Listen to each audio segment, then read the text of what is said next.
नमस्कार दोस्तों, steno updates के इस यूट्यूब चैनल पर आप सभी का स्वागत है। दोस्तों, आज का थंबनेल देख के आप समझ ही गए होंगे कि किस टॉपिक के बारे में आज चर्चा करेंगे। दोस्तों, आज का टॉपिक बड़ा ही खास रहने वाला है। आज का टॉपिक उन सभी विद्यार्थियों के लिए हैं जो स्टेनो की तैयारी करना चाहते हैं या जो स्टेनो की तैयारी कर रहे हैं, उन सभी के लिए यह वीडियो बड़ा ही लाभदायक रहने वाला है। तो सभी विद्यार्थी जो स्टेनो की तैयारी कर रहे हैं या करना चाहते हैं, तो वो सभी इस वीडियो को एंड तक ज़रूर देखें। साथ ही अपने दोस्तों के साथ भी इस वीडियो को शेयर ज़रूर करें। तो देखिए, आज का थंबनेल क्या था। आज ये पता करें कि किस लैंग्वेज में आपको स्टेनो करनी चाहिए, किस लैंग्वेज में आपको स्टेनो करनी चाहिए। आराम से एक एक चीज़ को विस्तार से आपको समझाएंगे, चाहे थोड़ा टाइम ज़्यादा क्यों ना लग जाए, लेकिन जो भी दर्शक इस वीडियो को देख रहे हैं, उनको इस एक ही वीडियो के अंदर सारी चीज़ें समझ आ जानी चाहिए।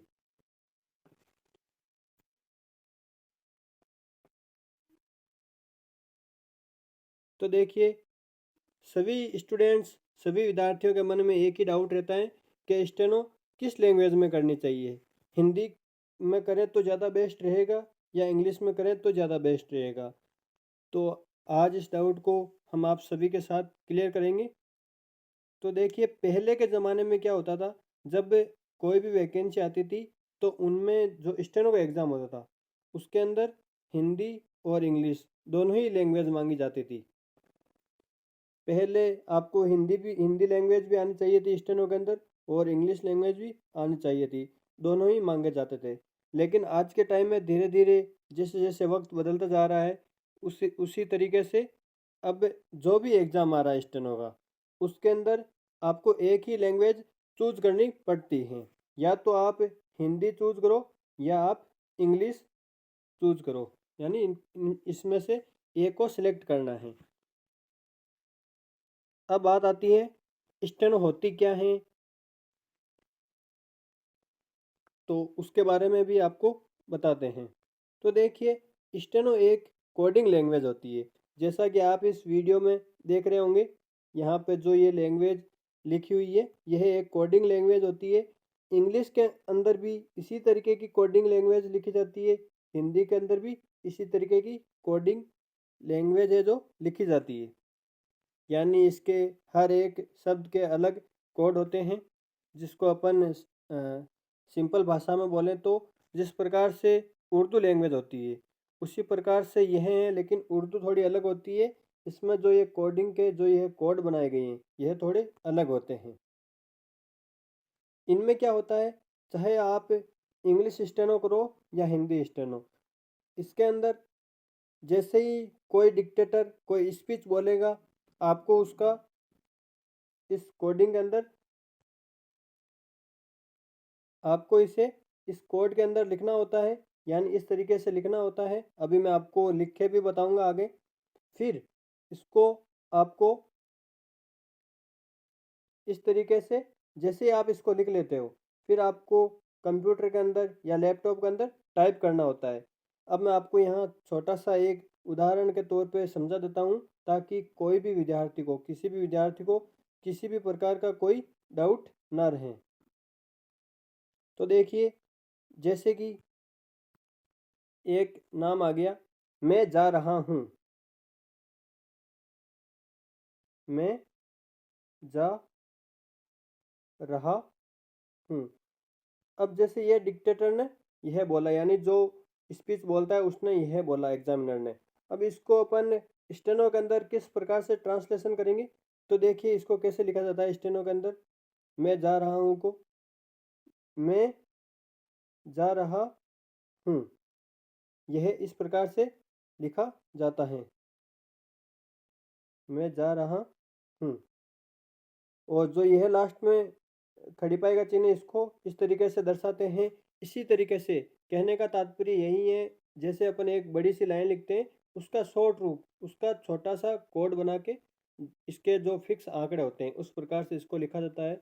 ये अलग से लैंग्वेज होती है। इसको सीखने में आपको मिनिमम, चाहे आप इंग्लिश में सीखो या हिंदी में, कम से कम आपको 6 मंथ लगते हैं। और अगर बढ़िया एकदम आपको जो है बढ़िया स्टेनोग्राफर बनना है तो आपको मिनिमम 1 ईयर लगेगा।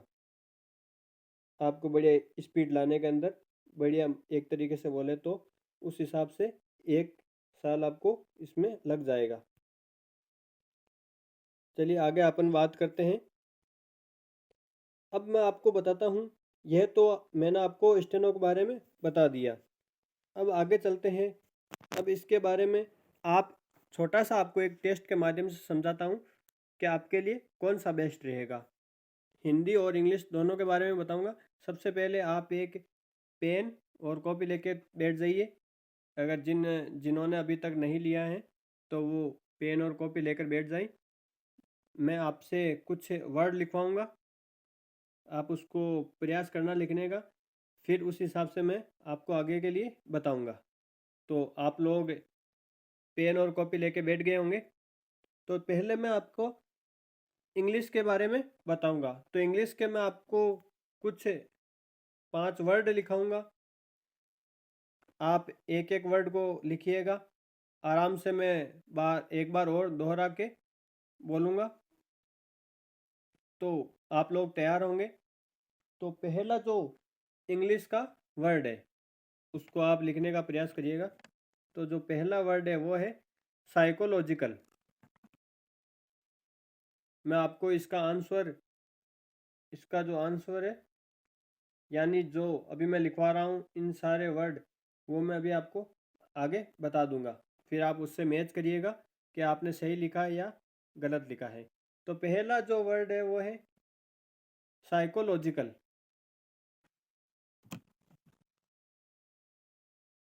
साइकोलॉजिकल। दूसरा है कॉन्स्टिट्यूशन। दूसरा वर्ड है कॉन्स्टिट्यूशन। कॉन्स्टिट्यूशन। तीसरा वर्ड है गवर्नमेंट। तीसरा वर्ड है गवर्नमेंट। चौथा वर्ड है कमिटी। चौथा वर्ड है कमिटी। कमिटी।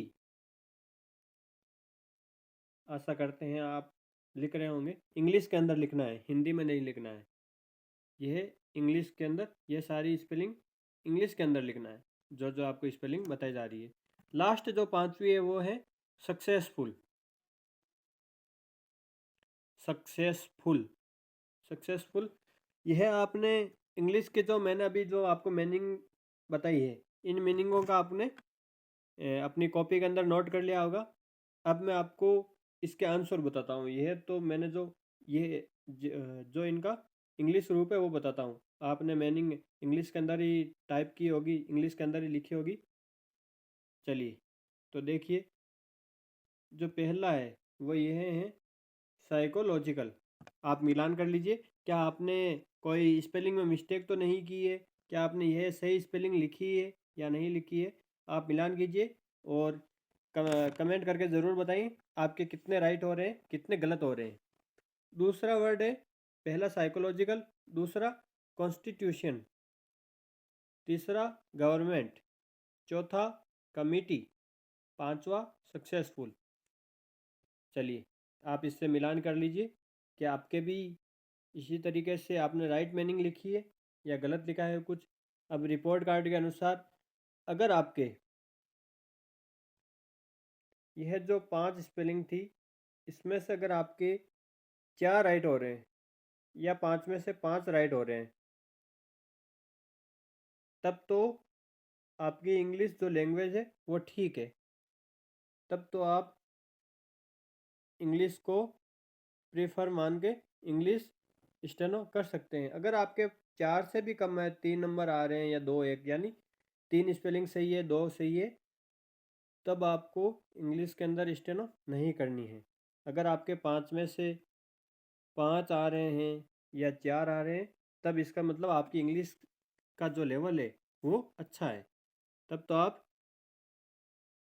इंग्लिश स्टेनो कर सकते हैं। चलिए अब हिंदी की बारी है। हिंदी का भी टेस्ट ले लेते हैं। आप चाहे इंग्लिश वाले हो चाहे हिंदी वाले, सभी को इंग्लिश के भी जो आपको स्पेलिंग बताइए वो लिखनी है और हिंदी के भी जो शब्द बताते हैं वो भी लिखने हैं। आप हिंदी का भी टेस्ट दे के देखिए आपके हिंदी में कितने क्या सही होते हैं। तो चलिए इसके अंदर भी आपको 5 शब्द लिखवाएंगे। तो पहला शब्द है, आप पेन कॉपी लेके बैठे होंगे तो लिखिए। पहला है हकीकत। हकीकत। दूसरा जो है, पहला लिख लिया होगा, दूसरा है केंद्रीय। दूसरा है केंद्रीय। मैं यहाँ पर आपको लिख के नहीं समझाऊंगा, अभी मैं आगे आपको नेक्स्ट पेज के अंदर इसको टाइप करके बता दूंगा कि आपने यही वर्ड लिखे हैं या नहीं, मिलान कर लीजिएगा आप लोग। दूसरा वर्ड जो था वो है केंद्रीय। तीसरा है अधिनियम।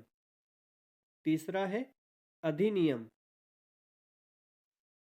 अधिनियम लिख लिया होगा, आशा करते हैं सभी बच्चे साथ साथ लिख रहे होंगे। चौथा वर्ड है परिपुष्ट। परिपुष्ट। चौथा वर्ड है परिपुष्ट। पांचवा वर्ड है ईर्ष्या। पांचवा वर्ड है ईर्ष्या। एक बार मैं फिर से शुरू से 5 तक वापस रिपीट कर रहा हूँ, आप लोग जिन्होंने नहीं लिखा वो लिख लीजिएगा। पहला वर्ड है हकीकत। दूसरा है केंद्रीय। तीसरा है अधिनियम। चौथा है परिपुष्ट। पांचवा है ईर्ष्या। आशा करते हैं आप सभी ने सारे वर्ड, सारे शब्द जो है बना लिए होंगे। हिंदी के अंदर बनाने थे ये सारे। चलिए मिलान कर लीजिए। पहला वर्ड है हकीकत, ये है डॉट नहीं है, इसके अंदर ये डॉट आ गया है, ऐसे ही डॉट नहीं है। पहला वर्ड है हकीकत। दूसरा है केंद्रीय। तीसरा है अधिनियम। चौथा है परिपुष्ट। पांचवा है ईर्ष्या। दोस्तों एक बात का ध्यान रखें, जो आपने यह शब्द बनाए हैं इसमें आप मात्राओं का भी ध्यान रखना आपको। ऐसा नहीं है हाँ आपने हकीकत में छोटी ई की मात्रा लगा दी, ऐसा नहीं है। बड़ी है तो बड़ी ही लगानी है। मात्राओं का आपको इतना तो ज्ञान होगा ही। तो इसमें से आपने मिला लिए होंगे कहाँ आपने कौन से शब्द के अंदर क्या आपने मात्रा सही लगाई है या नहीं लगाई है, आप इनसे मिलान कर ले। ये जितने भी मैंने यहाँ पे बोले थे वो सारे लिख रखे हैं। चलिए इसका रिपोर्ट कार्ड देखते हैं हिंदी का। देखिए अगर आपके इसमें भी 5 ही शब्द थे, इंग्लिश वाले में 5 ही शब्द थे, तो हिंदी के अंदर अगर आपके 5 में से 4 आ रहे हैं या 5 में से 5 आ रहे हैं, तब तो आप इसके लिए एलिजिबल हो। आप हिंदी की भी तैयारी कर सकते हैं, हिंदी शॉर्ट हैंड की भी तैयारी कर सकते हैं। अगर आपके 4 से भी कम नंबर आ रहे हैं, डाउन आ रहे हैं, 3 आ रहे हैं, 2 आ रहे हैं या 1 आ रहा है या 1 भी सही नहीं है, तो आप हिंदी को अपना बेस्ट जो आप लैंग्वेज चूज करते हैं वो ना माने, क्योंकि आपके जो गलतियां हैं वो ज़्यादा आ रही हैं। आपके एग्ज़ाम के अंदर गलतियों के भी नंबर कटेंगे। ऐसा नहीं है कि आप थोड़ा बहुत गलत लिख दोगे तो चल जाएगा, क्योंकि वहाँ कॉपी जो है आपके सॉफ्टवेयर से चेक होती है। जो भी आप कंप्यूटर के अंदर टाइप करते हो वहाँ एग्ज़ाम के अंदर, वो सॉफ्टवेयर के माध्यम से चेक होता है। तो उसमें अगर आप है के अंदर अगर आप डॉट भी नहीं लगाते हो या फुल स्टॉप जो खड़ी पाई होती है वो भी नहीं लगाते हो, तो भी आपके वहाँ पे नंबर कटते हैं। छोटी छोटी गलतियाँ आपके लिए बहुत बड़ा मायने रखती हैं। तो यह रहा आपका रिपोर्ट कार्ड। इसके अनुसार आप कमेंट करके भी ज़रूर बताएं आपके हिंदी में कितने सही हैं, इंग्लिश में कितने सही हैं। आगे बढ़ते हैं। अगर आपके लिए हिंदी में अच्छे नंबर आ रहे हैं तब तो आप हिंदी की तैयारी कर लीजिए। अगर आपके इंग्लिश में अच्छे नंबर आ रहे हैं, यहाँ इंग्लिश टाइप नहीं किया था मैंने, छूट गया सही, तो आप इंग्लिश के लिए एलिजिबल हो, और अगर हिंदी अच्छी है तो हिंदी के लिए एलिजिबल हो। अगर आपके अब भी मन में डाउट रहता है कि मेरे तो इंग्लिश में भी अच्छे नंबर आ रहे हैं, हिंदी में भी अच्छे नंबर आ रहे हैं, अच्छे नंबर आए, फिर मैं कौन सी लैंग्वेज में स्टेनो करूं? अभी भी आपके मन में डाउट होगा, क्योंकि कई बच्चे ऐसे होंगे जिनका हिंदी भी अच्छा है, इंग्लिश भी अच्छा है, उनके हिंदी में भी जो शब्द बनाए थे वो सारे सही हो रहे हैं या एक आधा गलत हो रहा है, और इंग्लिश में भी जो है उसकी जो मीनिंग लिखी थी, स्पेलिंग, वो लगभग लगभग सही जा रही है। अब भी आपके मन में डाउट है कि आपको अब किस में स्टेनो करना चाहिए, अब भी आपके मन में डाउट हो रहा है कि अब मैं स्टेनो किस में करूं? अगर ऐसा है तो इसके लिए एक छोटा सा सॉल्यूशन है। अगर आपके अच्छे नंबर आ रहे हैं, चाहे इंग्लिश हो चाहे हिंदी हो, तो उसके लिए मैं प्रेफर करूंगा आपको कि अगर आप हिंदी मीडियम से हैं, अगर आप हिंदी मीडियम से हैं, तब तो आपको हिंदी स्टेनो चूज़ करनी है। और अगर आप इंग्लिश मीडियम से हो, आपका शुरू से ही जो लेवल है स्टडी का, जिस स्कूल में आप जा रहे हो, अगर आप शुरू से अगर आप इंग्लिश मीडियम में जा रहे हो, तो आपको इंग्लिश शॉर्ट हैंड यूज़ करना है, यानी आपको स्टेनो है जो इंग्लिश के अंदर सीखना है। फिर भी अगर आपके मन में और भी कोई डाउट रहता है, तो आप मेरे से कमेंट करके या जो टेलीग्राम पे आईडी है वहाँ पे आप मैसेज करके पूछ सकते हो। उसके बाद आगे बढ़ते हैं, हिंदी की वैकेंसी ज़्यादा आती है या स्टेनो की? यानी कई बच्चे ऐसे भी है जो दोनों ही जिनकी अच्छी है, फिर वो अगर डिफरेंट लेवल, यानी जो इंग्लिश मीडियम का है वो तो हिंदी चूज़ करना चाहता है, यानी हिंदी शॉर्ट हैंड, और जो हिंदी वाला है वो उसकी इंग्लिश भी अच्छी है तो वो इंग्लिश शॉर्ट हैंड सीखना चाहता है। तो उसके लिए वो यह सोचता है कि मुझे हिंदी हिंदी की वैकेंसी ज़्यादा ज़्यादा आती है या इंग्लिश की, तो उसके लिए क्या करें? उसके लिए भी मैं आपको बताता हूँ किसकी वैकेंसी ज़्यादा आती है, किसकी कम आती है। देखिए, अगर आप राजस्थान से हैं, अगर आप राजस्थान से हैं या राजस्थान के पास वाले स्टेट से हैं, यानी आप राजस्थान में ही नौकरी करना चाहते हैं, राजस्थान के आसपास, राजस्थान ये जो आपका स्टेट है, आप इससे बाहर नहीं जाना चाहते, तो यहाँ पे आपको हिंदी स्टेनो की वैकेंसी ज़्यादा देखने को मिलेगी। हिंदी स्टेनो की वैकेंसी जो है आपको ज़्यादा देखने को मिलेगी। यहाँ पे आपको बहुत सारी वैकेंसी आती हैं जिनमें स्टेनो के जो पोस्ट हैं वो काफ़ी ज़्यादा रहते हैं। यानी ऐसा बोले तो कहने का तात्पर्य यही है, यहाँ आपको हिंदी स्टेनो के लिए बेस्ट रहेगा। और अगर आप अगर आप यानी महाराष्ट्र, उत्तर प्रदेश, यानी कहने का तात्पर्य ऑल इंडिया में आप कहीं भी जॉब कर सकते हैं, तब आप इंग्लिश लैंग्वेज को चूज़ कर सकते हैं। इसके पीछे का रीज़न क्या है? इंग्लिश लैंग्वेज आपको ऑल इंडिया के अंदर ज़्यादा देखने को मिलेगी। ऑल इंडिया के अंदर जो इंग्लिश की पोस्ट हैं, स्टेनो के अंदर इंग्लिश की पोस्ट हैं वो ज़्यादा आती है। चाहे वो एसएससी ले लो या अदर एग्ज़ाम ले लो, उसके अंदर अगर स्टेनो की वैकेंसी आ रही है तो उसमें इंग्लिश की जो पोस्ट है वो ज़्यादा रहने वाली है। तब आप इंग्लिश शॉर्ट हैंड सीख सकते हैं।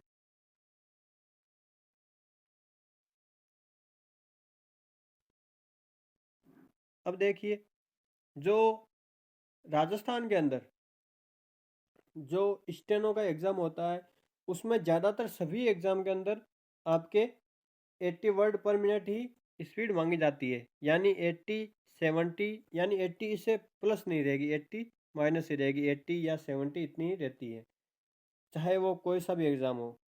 और अगर आप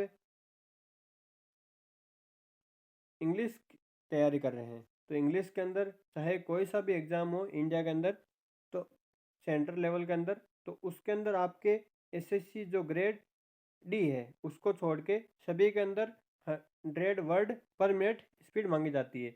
ओनली एसएससी ग्रेड डी के अंदर आपके 80 की स्पीड मांगी जाती है, 80 वर्ड पर मिनट की। उसके अलावा कोई सा भी एग्ज़ाम हो इंग्लिश का सेंट्रल लेवल का, उसके अंदर आपके 100 वर्ड पर मिनट मांगी जाती है। और हिंदी के अंदर जो स्टेट लेवल है उसके अंदर 80 से अबव नहीं मांगी जाती है। 80 वर्ड पर मिनट या 70 वर्ड पर मिनट इतनी ही स्पीड रहती है, ना तो इससे कम ना इससे ज़्यादा। आगे समझ में? आशा करते हैं अब तो आपको पता लग ही गया होगा कि आपके लिए कौन सी लैंग्वेज है जो बेस्ट रहने वाली है। इंग्लिश वालों के लिए इंग्लिश और हिंदी वालों के लिए हिंदी। फिर भी इतना समझाने के बाद भी अगर कोई डाउट रहता है तो आप बेझिझक होके पूछ सकते हैं। आपको मेरे जो कॉन्टेक्ट नंबर है, हेल्पलाइन नंबर, वो मैं आपको बता देता हूँ। आप उस पर व्हाट्सएप के माध्यम से भी पूछ सकते हो कि सर मैंने आपका यह वीडियो यूट्यूब से देखा था, तो मुझे अभी भी डाउट है स्टेनो किस लैंग्वेज में करनी चाहिए, या मुझे यह दिक्कत है स्टेनो के अंदर। तो गाइडेंस के तौर पर भी आप कुछ भी पूछ सकते हैं। तो उसके लिए आप हेल्पलाइन नंबर नोट कर लीजिए, 9602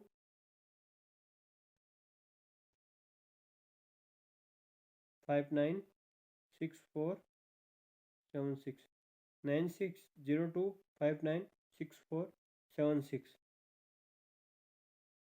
आप व्हाट्सएप पर भी मैसेज करके पूछ सकते हैं। चलिए, इतना सब कुछ करने के बाद एक आप सभी से अनुरोध है। आप हमारा जो यूट्यूब पर चैनल देख रहे हैं, ब्राइट एजुकेशन यानी स्टेनो अपडेट्स के नाम से है, इसका जो लोगो है वो ब्राइट एजुकेशन के नाम से है। तो आप आप आपको सब्सक्राइब ज़रूर करना है इस चैनल को, साथ ही अपने दोस्तों के साथ भी इस चैनल को ज़रूर शेयर करें। और जो भी स्टेनो की तैयारी कर रहे हैं या जो स्टेनो की तैयारी करना चाहते हैं उन तक भी इस चैनल को शेयर करें, और अपने दोस्तों से भी सब्सक्राइब ज़रूर करवाएं, ताकि आप जो सब्सक्राइब करते हो इससे हमें मोटिवेशन मिलता है और अच्छे अच्छे वीडियो लाने के लिए। चाहे कोई सी भी वैकेंसी हो या किसी भी विद्यार्थी के मन में कोई भी डाउट हो, उसको दूर करने के लिए हम आपके लिए अच्छे अच्छे वीडियो लेकर आते हैं। तो आप इस वीडियो को अपने दोस्तों के साथ भी ज़रूर शेयर करेंगे, साथ ही सब्सक्राइब करना ना भूलें, और ज़्यादा से ज़्यादा अपने दोस्तों से भी सब्सक्राइब करवाएं तथा उन्हें भी और आगे शेयर करने के लिए ज़रूर राय दें। इतना ही कह के धन्यवाद।